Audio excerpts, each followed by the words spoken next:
Hey everybody, Nick here, and today I got a review for you of this little gem, the EagTac D25A in titanium. This is the 2015 edition, I believe, but you can get these fairly straightforwardly online. And this is different than the D25C in that this guy takes a double A battery. So it can either take your standard just Energizer, it can take your Eneloops, or it can take a 14500 lithium cell if you're willing to go that extra mile. But yeah, versus the D25C, which took a CR123 sort of battery. So for size comparison here, let me reassemble this. And while I'm reassembling it, let me say thank you to my buddy Jim, who sent this and a bunch of other flashlights my way, and is just a gem of a human being. So here you go. Size comparison. Here's your 25A, Olight S1, Phoenix UC35, US quarter, and let's see here, Green Small Norseman. There you go. Now you see the size. So let's go on ahead and just jump on into the good, the bad, and the ugly. There's going to be a lot of similarity between this and the D25C, but there are some notable differences, and I do have a strong opinion about which one wins. So let's go for it. There's a bunch of good here. First and foremost for me is the interface. I talk about this in the D25C review, but it's got the advantage of you turn it on and off by clicking the back here, but you can select the mode ahead of time by twisting the head. If it's all the way tight, you get the very bright mode, and if it's not, you go into your other mode. And that means that even before you turn the light on, you can know what mode you're going into. If you're in a dark room, you can turn it to low, and it'll be fairly low. If you're outside, you can turn it to high, and then when you flick it on, it's going to be plenty high, which is a beautiful thing. I like that a lot, and it's based on touch rather than time, so you're not click, click, click, click, click, click, click, click for 20 minutes to find the right mode. Big fan of that, and it's also pretty intuitive. If you twist it down, you get bright. Twist it open, you get less bright. I like that a lot, so the interface is good.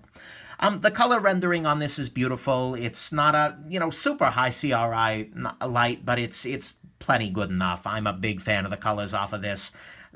Just love it, love it, love it.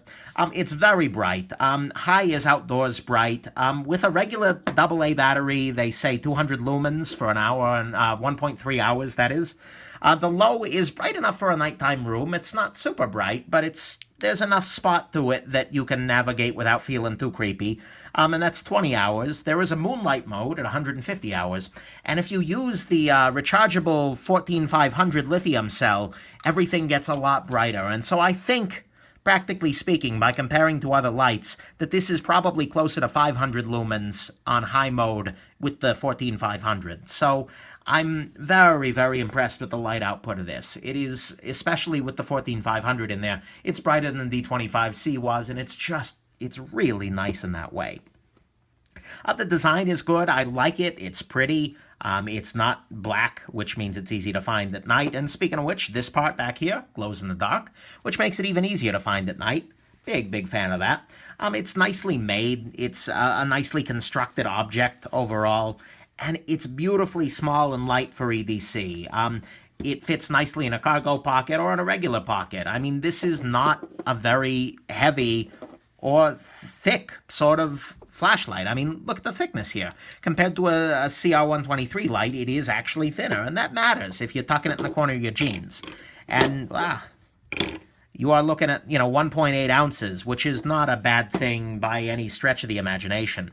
So it's great, great, great for EDC. Big, big fan of that.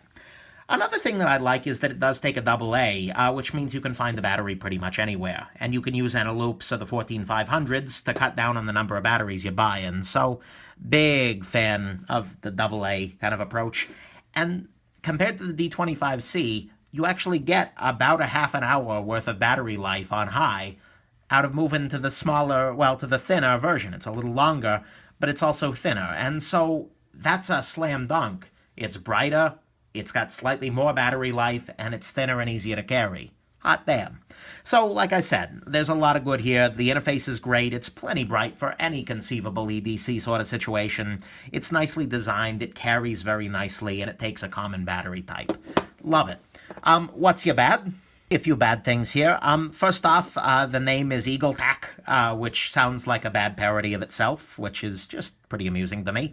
The clip is not reversible, which means that you can't do the clip it to the brim of your hat sort of affair to make a headlamp. Not a big fan of that. The battery life is still not ideal if you're going to be using your light all night, but as an occasional EDC sort of light, this works more than fine. That extra half hour is a nice thing. And it is $75 plus batteries. So that's not a small chunk of change, but it's pretty much worth it. So there you go. The only ugly on this guy is shared with the D25C, which is that it has about 1 billion strobe modes. So if you put it in the low setting here and then click through, you get low, medium, high, and then, hey, raves. I mean, seriously, you get strobe, variable strobe, flash, SOS fast, SOS beacon, low flash, and then finally you're back to your regular settings. That's a whole lot more raving than anybody needs. So I could just as easily have had, 1 or 2 strobe modes. Thank you. But hey, whatever. Okay.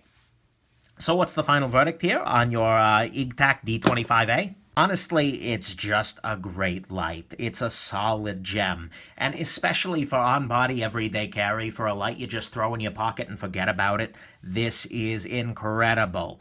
And it's way better, for instance, than your little Zebra light SC52 AAA light. I'm much a better fan of that. The light quality is better, and oh man. I think it's better than the Olight S1. Even the titanium version, because it's thinner and easier to carry, and you get a little bit more brightness and a little bit better runtime.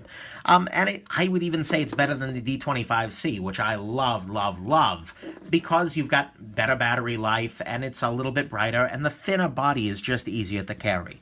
So this is an absolute solid gem. It's a great compromise between the duration of light that you get, the brightness and the size and the weight. Honestly, if you're just looking for a light to EDC, this is really compelling. I've not seen anything that even comes close to this little guy here. Big fan of it, and it's more than enough light for any sort of EDC sort of task. And perhaps the highest praise is that I've just ordered one. In preparing this review, I kind of wanted to give myself time to make sure I wasn't, just having a fling. I just like this a lot. And so I put down the money and I ordered one of these for my damn self. Even though I've got an Olight S1 and a bunch of other options, this is really super compelling. So, yeah, I can't really give it higher praise than that. Thanks, Jim, you bastard, for making me find the really nice lights that I end up paying good money for. But, and thank you the rest of you for watching, and have yourselves a wonderful day. Hope this review lit up your life.